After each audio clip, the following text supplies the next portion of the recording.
അമ്മേ പരിശുദ്ധ അമ്മേ, അമ്മേ പരിശുദ്ധ ദൈവമാതാവേ, കൃപാസനത്തിലൂടെ ഞങ്ങൾക്കും ഞങ്ങളുടെ ദേശത്തിനും അമ്മ മധ്യസ്ഥം തേടി തന്ന എല്ലാ അനുഗ്രഹങ്ങൾക്കും കൃപകൾക്കും ഞങ്ങളിപ്പോൾ ഹൃദയം നിറഞ്ഞ നന്ദി പറയുന്നു. അമ്മേ പരിശുദ്ധമ്മേ ദൈവമാതാവേ, 2004 ഡിസംബർ 7 ഉച്ചകഴിഞ്ഞ് 2:30 കൃപാസനത്തിൽ സംഭവിച്ച അമ്മയുടെ പ്രത്യക്ഷപ്പെടലിനെ കുറിച്ച് തിരുസഭയ്ക്ക് സമർപ്പിച്ചിരിക്കുന്ന പഠനരേഖകളുടെ സഭാത്മകമായ പഠനം ആരംഭിക്കുവാൻ ഞങ്ങൾ പ്രാർത്ഥിക്കുന്നു. അമ്മേ പരിശുദ്ധമേ, ഭൂസ്വർലോകങ്ങളുടെ രാജ്ഞിയായ അങ്ങേയ്ക്ക് ഭൗമസംരക്ഷണത്തിനായി പ്രപഞ്ചപ്രകൃതിയെ തന്നെ തിരുസഭ പ്രതിഷ്ഠിക്കുവാൻ ഈ പ്രത്യക്ഷീകരണം വഴി ഇടയാക്കണമേ. പരിശുദ്ധമേ, ജപമാല മാതാവേ, സകല കൃപാസനം പ്രാർത്ഥനയോടും ചേർത്ത് ഞങ്ങളിപ്പോൾ പ്രാർത്ഥിക്കുന്ന ഈ കുടുംബത്തിന്റെ പ്രത്യേക നിയോഗം മക്കളെ, അമ്മയുടെ പ്രത്യക്ഷീകരണത്തിന്റെ ഈ അനുഗ്രഹവേളയിൽ ഞങ്ങൾക്ക് സാധിച്ചു തരുവാൻ കനിയണമേ. ആമേൻ. വിശ്വാസ പ്രമാണം. സർവശക്തനായ പിതാവും ആകാശത്തിന്റെയും ഭൂമിയുടെയും സൃഷ്ടാവുമായ ദൈവത്തിൽ ഞാൻ വിശ്വസിക്കുന്നു. അവിടുത്തെ ഏകപുത്രനും ഞങ്ങളുടെ കർത്താവുമായ ഈശോമിശിഹായിലും ഞാൻ വിശ്വസിക്കുന്നു. ഈ പുത്രൻ പരിശുദ്ധാത്മാവിനാൽ ഗർഭസ്ഥനായി കന്യകാമറിയത്തിൽ നിന്ന് പിറന്ന് പൊന്തിയോസ് പീലാത്തോസിന്റെ കാലത്ത് പീഡകൾ സഹിച്ച് കുരിശിൽ തറയ്ക്കപ്പെട്ട് മരിച്ച് അടക്കപ്പെട്ട് പാതാളങ്ങളിൽ ഇറങ്ങി മരിച്ചവരുടെ ഇടയിൽ നിന്ന് 3-ാം നാൾ ഉയർത്ത് സ്വർഗത്തിലേക്ക് എഴുന്നള്ളി സർവശക്തിയുള്ള പിതാവായ ദൈവത്തിന്റെ വലതുഭാഗത്തിരിക്കുന്നു. അവിടെ നിന്ന് ജീവിക്കുന്നവരെയും മരിച്ചവരെയും വിധിക്കുവാൻ വരുമെന്നും ഞാൻ വിശ്വസിക്കുന്നു. പരിശുദ്ധാത്മാവിലും ഞാൻ വിശ്വസിക്കുന്നു. വിശുദ്ധ കത്തോലിക്കാ സഭയിലും പുണ്യവാന്മാരുടെ ഐക്യത്തിലും പാപങ്ങളുടെ മോചനത്തിലും ശരീരത്തിന്റെ ഉയർപ്പിലും നിത്യമായ ജീവിതത്തിലും ഞാൻ വിശ്വസിക്കുന്നു. ആമേൻ. സുഖസ്ഥനായ ഞങ്ങളുടെ പിതാവേ, അങ്ങയുടെ നാമം പൂജിതമാകണമേ. അങ്ങയുടെ രാജ്യം വരണമേ. അങ്ങയുടെ തിരുമനസ് സ്വർഗത്തിലെ പോലെ ഭൂമിയിലും ആകണമേ. അന്നു വേണ്ടുന്ന ആഹാരം ഇന്ന് ഞങ്ങൾക്ക് തരണമേ. ഞങ്ങളോട് തെറ്റ് ചെയ്യുന്നവരോട് ഞങ്ങൾ ക്ഷമിക്കുന്നത് പോലെ ഞങ്ങളുടെ തെറ്റുകൾ ഞങ്ങളോടും ക്ഷമിക്കണമേ. ഞങ്ങളെ പ്രലോഭനത്തിൽ ഉൾപ്പെടുത്തരുതേ, തിന്മയിൽ ഞങ്ങൾ രക്ഷിക്കണമേ. ആമേൻ. നന്മ നിറഞ്ഞ മറിയമേ, സ്വസ്തി. കർത്താവ് അങ്ങയുടെ കൂടെ സ്ത്രീകളിൽ അങ്ങ് അനുഗ്രഹിക്കപ്പെട്ടവളാകുന്നു. അങ്ങയുടെ ഉദരത്തിൻ ഫലമായി ഈശോ അനുഗ്രഹിക്കപ്പെട്ടവനാകുന്നു. പരിശുദ്ധ മറിയമേ, തമ്പുരാന്റെ അമ്മേ, പാപികളായ ഞങ്ങൾക്ക് വേണ്ടി ഇപ്പോഴും ഞങ്ങളുടെ മരണസമയത്തും തമ്പുരാനോട് അപേക്ഷിക്കണമേ. ആമേൻ. കർത്താവേ, ഞങ്ങളുടെ മക്കൾക്ക് വേണ്ടി ഞാൻ പ്രാർത്ഥിക്കണേ. മാതാവിൻ്റെ പ്രത്യക്ഷീകരണത്തിൻ്റെ വലിയ ദിവസം ഈ പുലരി കാണുവാൻ ഇടയാക്കിയതിന് നന്ദി പറയുന്ന ഈശോയെ, ഒത്തിരിയേറെ ആൾക്കാർ അക്ഷമരായി ആകാംക്ഷയോടെ ഈ ദിവസങ്ങൾ കപാസനത്തിലുണ്ടായിരുന്നെങ്കിൽ എന്ന് മനസ്സുകൊണ്ട് ആഗ്രഹിക്കുന്ന എല്ലാവരെയും ഈ കുരിശിൻ്റെ ആശീർവാദം അമ്മേൻ്റെ പുറകിൽ നിൽക്കുന്ന മക്കളെ നിങ്ങൾ ആശീർവദിക്കുന്നതിന് വേണ്ടി അമ്മ നിങ്ങളുടെ ജീവിതത്തിലെ കണ്ണുനീര് ഇന്നത്തെ ദിവസം അമ്മ പ്രത്യേകമായ കൃപ നൽകി അനുഗ്രഹം നൽകിക്കൊണ്ട് നിങ്ങൾ ഇന്ന് കടന്നു പോകുന്ന സങ്കടങ്ങളിൽ നിന്നും രോഗ അരിഷ്ടതകളിൽ നിന്നും കർത്താവ് നിങ്ങളെ സംരക്ഷിക്കാൻ അമ്മ മധ്യസ്ഥം വഹിക്കുകയാണ്. കർത്താവെ, എൻ്റെ വിശുദ്ധ പൗരോഹിത്യത്തെ നീ മഹത്വപ്പെടുത്തിയതിൻ്റെ അടയാളമാണ് 2004 അമ്മയുടെ പ്രത്യക്ഷപ്പെടൽ. അത് ഏറ്റെടുത്തപ്പോൾ ദൈവം മഹത്വപ്പെട്ടതിൻ്റെ തുടർ ദൈവാനുഭവങ്ങളാണ് ഉടമ്പടിയിലൂടെ ലഭിക്കുന്ന സഹസ്രക്കണക്കിന് സാക്ഷ്യങ്ങൾ.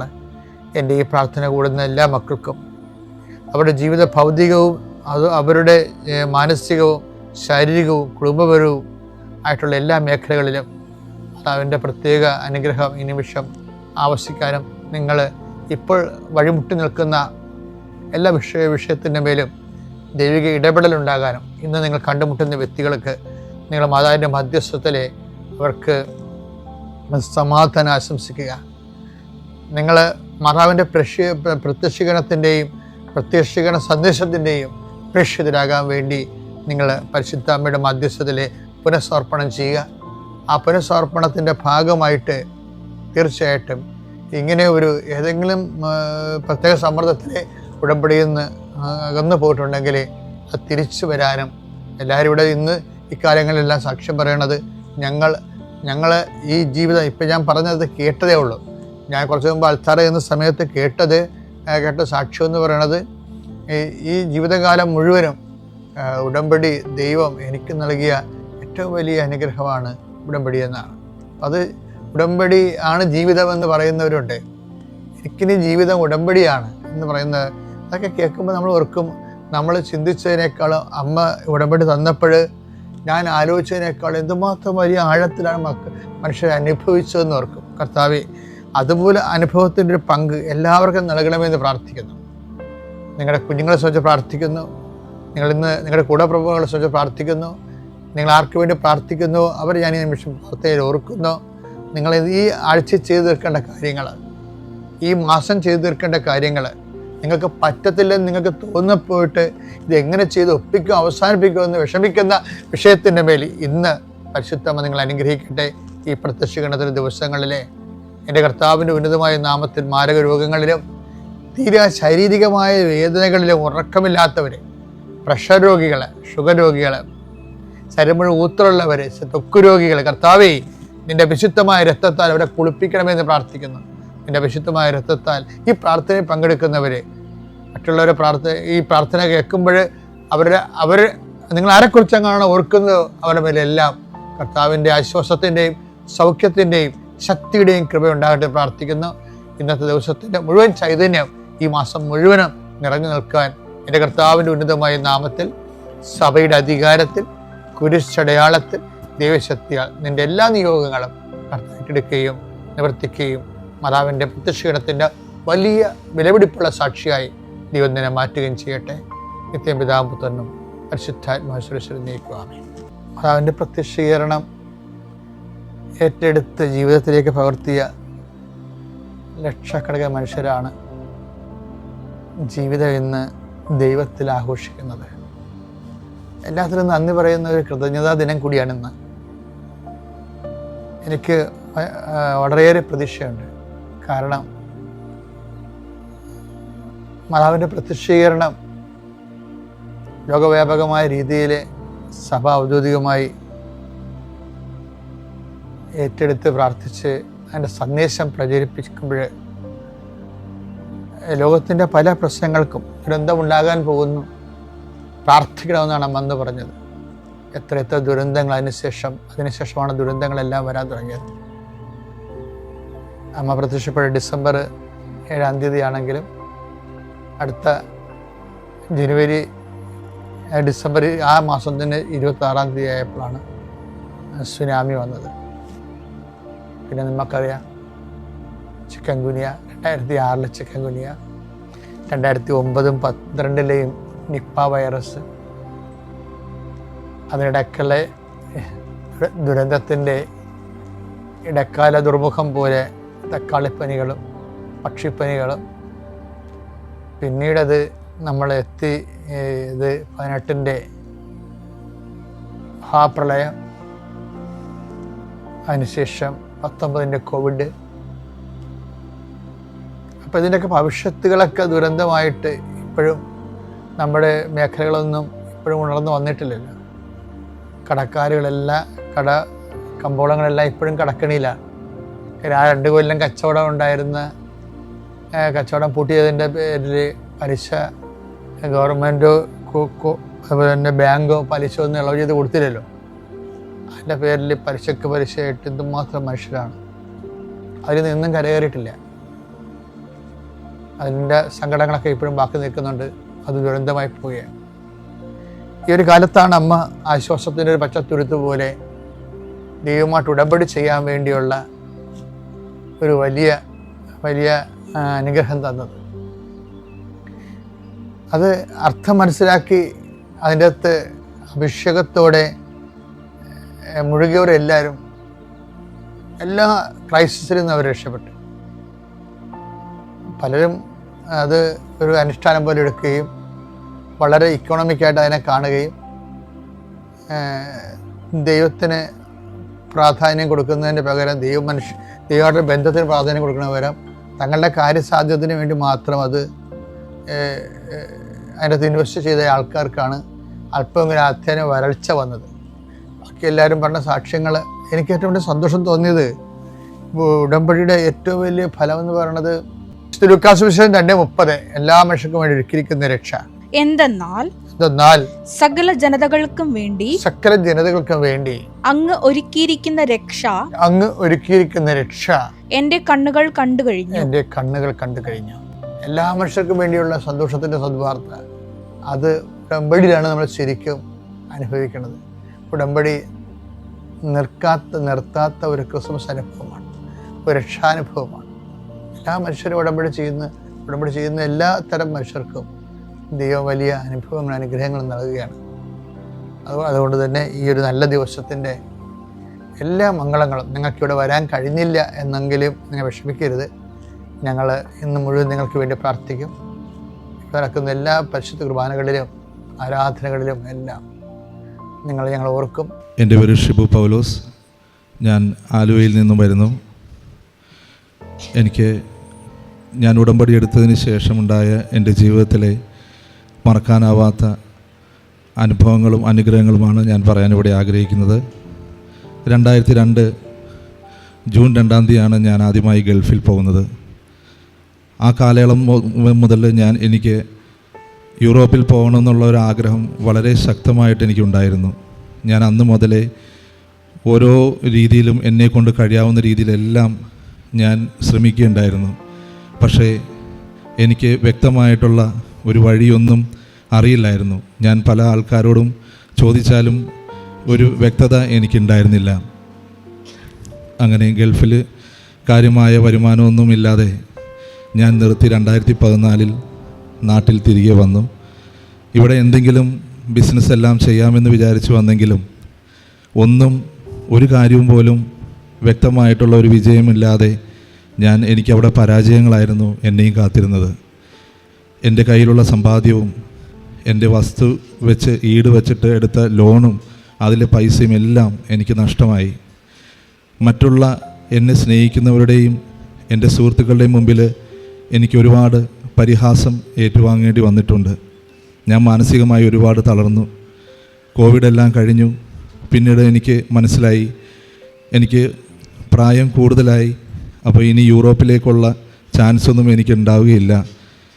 തിരിച്ച് ഗൾഫ് തന്നെ ശ്രമിക്കാം, കാരണം മനസ്സില്ലാ മനസ്സോടെ ജീവിക്കണമല്ലോ എന്ന് കരുതി ഞാൻ വീണ്ടും 1-2 കോഴ്സുകളും നെബോഷ് എന്ന് പറയുന്ന ഫയർ ആൻഡ് സേഫ്റ്റിയുടെ കോഴ്സെല്ലാം ചെയ്ത് ഞാൻ ട്രെയിനിങ്ങിനായിട്ട് പോയിക്കൊണ്ടിരുന്നു. വളരെ അവിചാരിതമായിട്ട് കൃപാസനത്തെക്കുറിച്ച് പലപ്പോഴും കേട്ടിട്ടുണ്ട്. പക്ഷേ എങ്കിലും സോഷ്യൽ മീഡിയയിലുള്ള പല ആൾക്കാരുടെ ആഡ്സ് എല്ലാം കണ്ടപ്പോൾ എനിക്ക് വലിയ വിശ്വാസമൊന്നും ഉണ്ടായിരുന്നില്ല.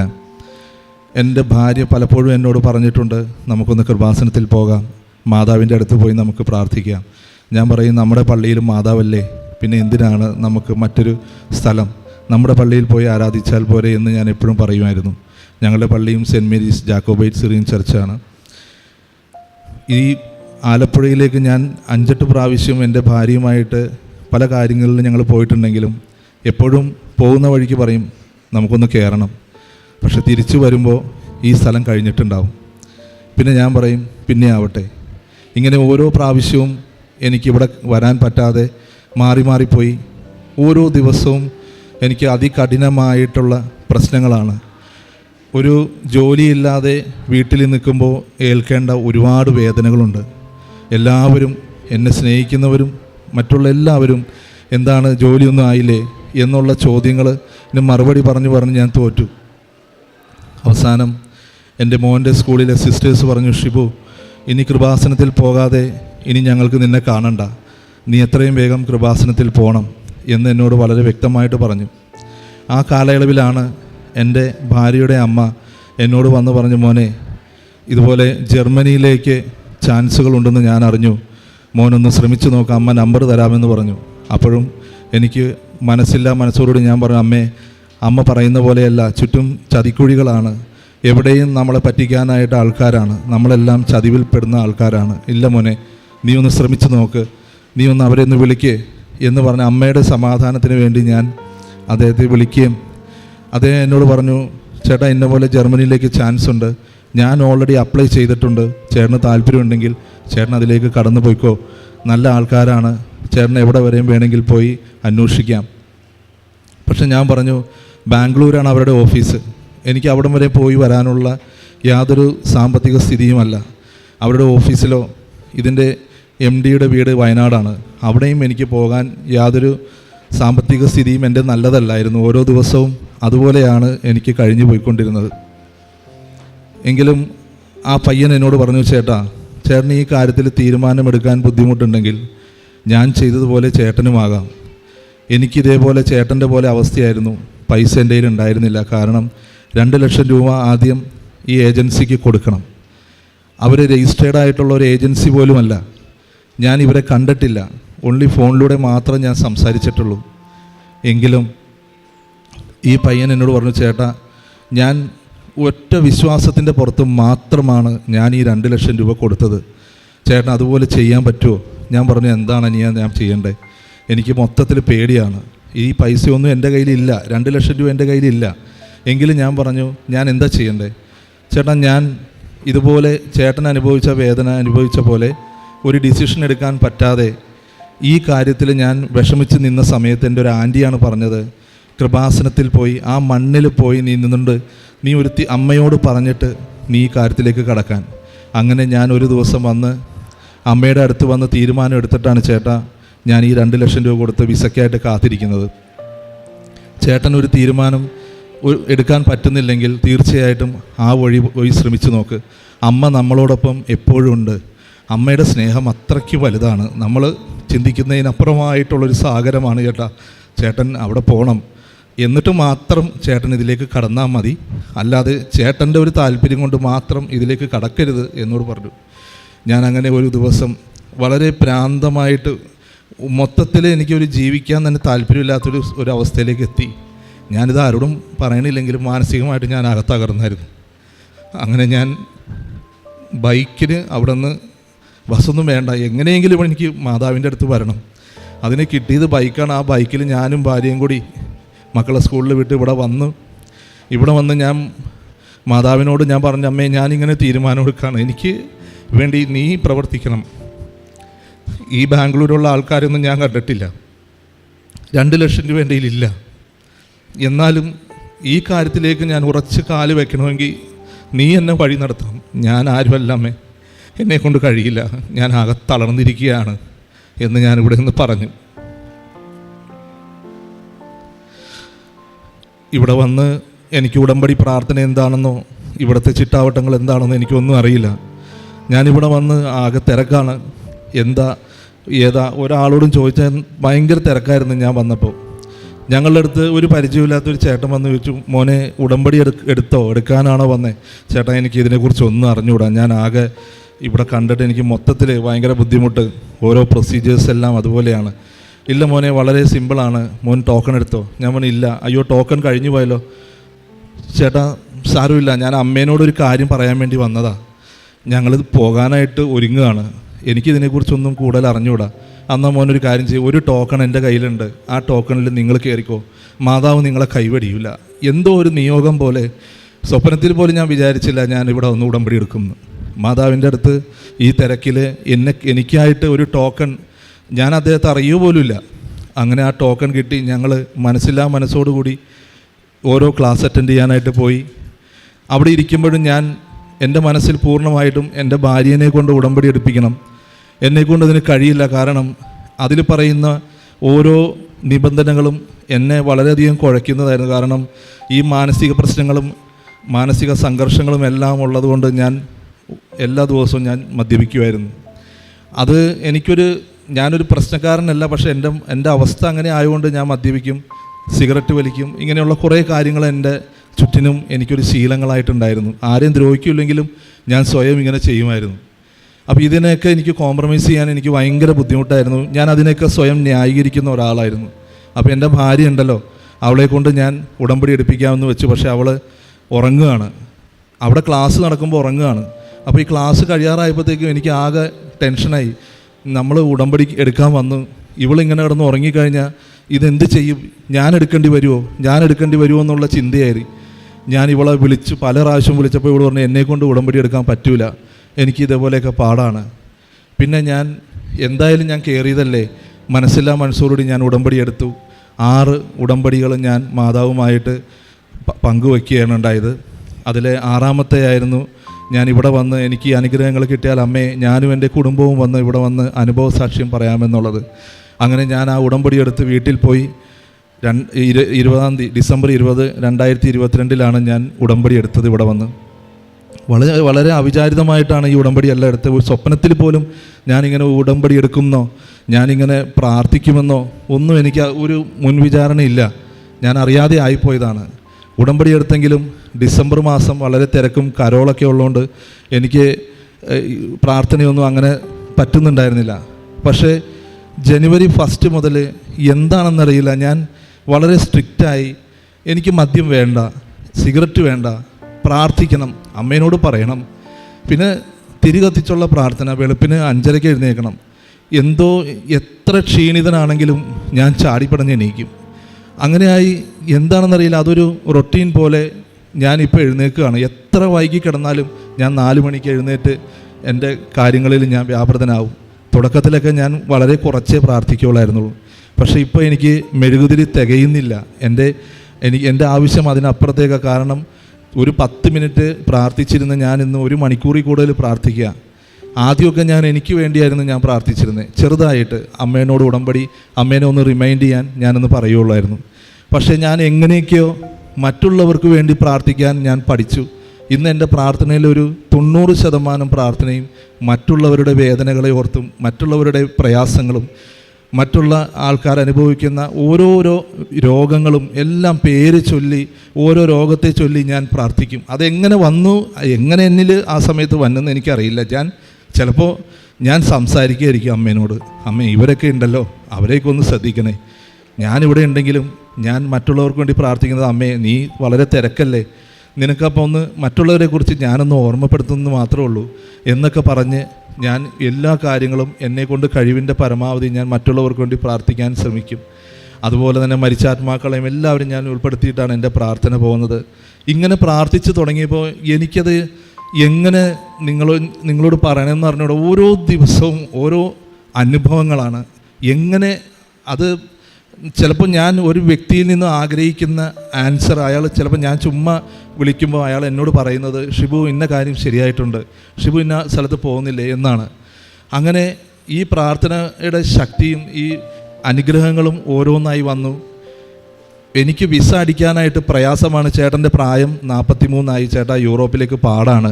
അവിടെ ചെന്ന് പെട്ട് കഴിഞ്ഞാലും ഈ പറയുന്ന ചേട്ടന് അവിടെ പൈസ തിരിച്ച് തരേണ്ട ഒരു സാഹചര്യം വരും. അപ്പം അവർക്കത് ബുദ്ധിമുട്ടാണ്. ചിലപ്പോഴേ വിസ അടിക്കുള്ളൂ എന്ന് പറഞ്ഞപ്പോൾ ഞാൻ ഒരു കച്ചിത്തുരുമ്പ് കിട്ടിയതാണ് എനിക്ക്. അതും എൻ്റെ കയ്യിൽ നിന്ന് പോവോ? ഞാൻ ഇത്രയും ഒരു ആഗ്രഹിച്ചൊരു സ്ഥലമാണ്, പക്ഷേ എന്നെക്കൊണ്ടത് കഴിയുമോ എന്ന് ഞാൻ വിചാരിച്ച് മുട്ടിപ്പായി ഞാൻ പ്രാർത്ഥിക്കുമായിരുന്നു. അത്ഭുതമെന്ന് പറയട്ടെ, ഈ ബാച്ചിലെ ഏറ്റവും ആദ്യത്തെ വിസ അടിച്ചു വന്നത് എനിക്കാണ്. ഞങ്ങളെല്ലാവരും അത്ര അത്ഭുതമായിപ്പോൾ. ഏറ്റവും പ്രായക്കൂടുതലുള്ള എനിക്ക് ഏറ്റവും ആദ്യം വിസ വരിക. ഇവരെല്ലാവരും ഇതെന്താണ് ഇങ്ങനെ സംഭവിച്ചതെന്ന് അവർക്ക് പോലും അറിയില്ല. എല്ലാ കാര്യങ്ങളും സുഖമായി 15 ദിവസത്തിനുള്ളിൽ എൻ്റെ കയ്യിൽ വിസ വന്നു. കഴിഞ്ഞ 15-ാം തീയതി മുതൽ എൻ്റെ വിസ സ്റ്റാർട്ടിങ്ങിലാണ്. പക്ഷേ എൻ്റെ മുൻപിലെ ഏറ്റവും വലിയ പ്രശ്നം സാമ്പത്തികമാണ്. 14 ലക്ഷം രൂപ എങ്ങനെ ഒപ്പിക്കുമെന്ന് എനിക്ക് അറിഞ്ഞുകൂടാ. 2 ലക്ഷം രൂപ എന്നെ ഏറ്റവും കൂടുതൽ സ്നേഹിക്കുന്ന ഒരു ആൻറ്റി എനിക്ക് തന്നു. പക്ഷേ ബാക്കി പൈസ കണ്ടെത്തുവാൻ ഞാൻ വിചാരിച്ചിരുന്ന എൻ്റെ മനസ്സിലെ പദ്ധതികളായിരുന്നു സൊസൈറ്റിയിൽ നിന്ന് ലോൺ എങ്ങനെയെങ്കിലുമൊക്കെ എടുത്ത് നമുക്ക് അടയ്ക്കാമെന്നുള്ളത്. സൊസൈറ്റിക്കാരെല്ലാവരും 100% ഷിബുവിന് ഞങ്ങൾ ലോൺ തരുമെന്ന് പറഞ്ഞു. പക്ഷേ അവസാന സമയത്ത് അവർ എൻ്റെ പേപ്പേഴ്സ് എല്ലാം റിജക്റ്റ് ചെയ്തു. എൻ്റെ വിസ സ്റ്റാർട്ട് ചെയ്തു. 15-ാം തീയതി മുതൽ എൻ്റെ വിസ സ്റ്റാർട്ടിങ്ങാണ്. ഞാൻ എന്ത് ചെയ്യും? ഞാൻ അമ്മേനോട് പറഞ്ഞു, അമ്മേ ഞാൻ നിസ്സാരനാണെന്ന് എനിക്കിപ്പോൾ മനസ്സിലായി, നിനക്ക് വേണ്ടെങ്കിൽ ഞാൻ പോകുന്നില്ല. ഓക്കെ, ഇത് ചിലപ്പോൾ എനിക്ക് ഈ വിസ കാണാനുള്ളൊരു യോഗം അമ്മ തന്നല്ലോ. പാസ്പോർട്ടിൽ ഒരു യൂറോപ്യൻ വിസ എനിക്ക് കാണാനുള്ള യോഗം അമ്മ തന്നല്ലോ. പൈസയൊക്കെ അമ്മയ്ക്ക് ഇഷ്ടമുണ്ടെങ്കിൽ തന്നാൽ മതി അമ്മേ, അമ്മയുടെ ഹിതം നിറവേറട്ടെ, അല്ലാതെ നിൻ്റെ പദ്ധതികൾ നടന്നാൽ മതി, നിനക്ക് ഇഷ്ടമുണ്ടെങ്കിൽ മാത്രം മതി അമ്മേ, ഞാൻ ഒരിക്കലും പ്രസ് ചെയ്യില്ല എന്ന് ഞാൻ അമ്മേനോട് പറഞ്ഞ്.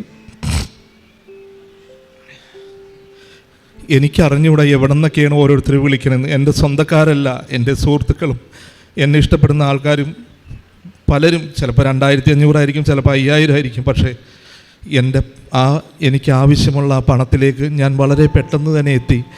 ദൈവം മാതാവിൻ്റെ അനുഗ്രഹം എൻ്റെ കൂടെ ഉള്ളതുകൊണ്ട് വരുന്ന ആഴ്ച എനിക്ക് മുഴുവൻ പേയ്മെൻറ്റ് കൊടുക്കുവാനും അതുപോലെ തന്നെ മാതാവിൻ്റെ അനുഗ്രഹത്താൽ എനിക്ക് ആ നാട്ടിലേക്ക് ജർമ്മനിയിലേക്ക് കടന്നു പോകാൻ കഴിയുമെന്നും ഞാൻ പൂർണ്ണമായി വിശ്വസിക്കുന്നു. അതുപോലെ രണ്ടാമതായി എൻ്റെ ഈ കുഞ്ഞുമോൻ പ്രീമെച്യൂർഡ് ബേബിയാണ്, നിന്ന് പ്രസവിച്ചതാണ് അവനെ.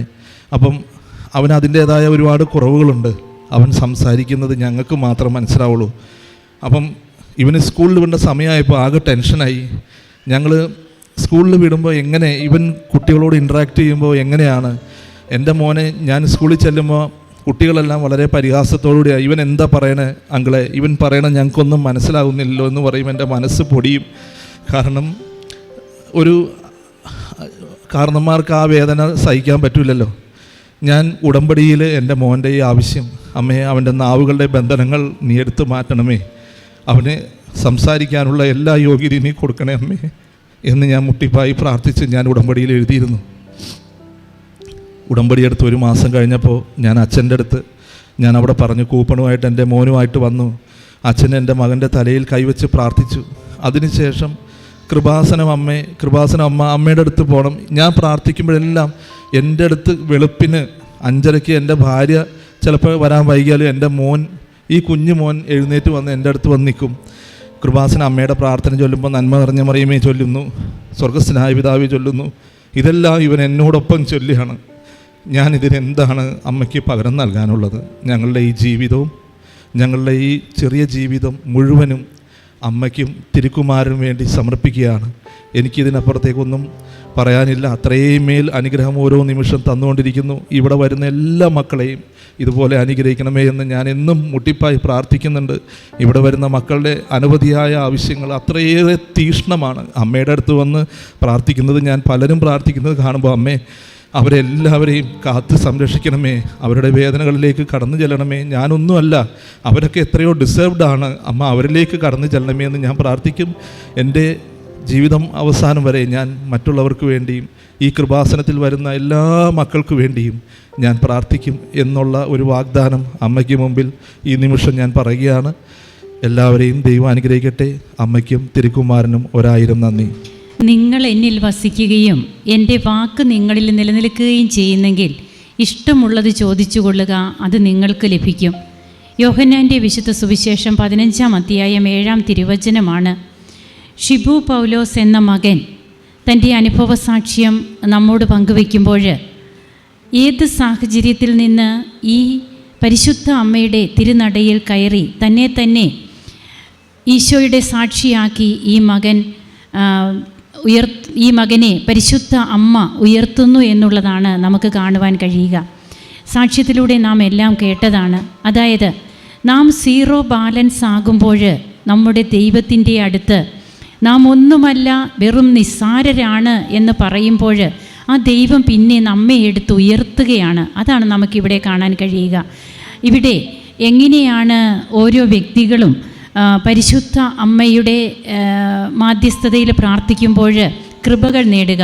അതായത് വാഗ്ദാന പേടകമായ അമ്മയെപ്പോലെ മറ്റൊരു വാഗ്ദാന പേടകമാകുകയാണ് ഉടമ്പടി എടുക്കുന്ന ഓരോ മക്കളും. അതെങ്ങനെയാണ്?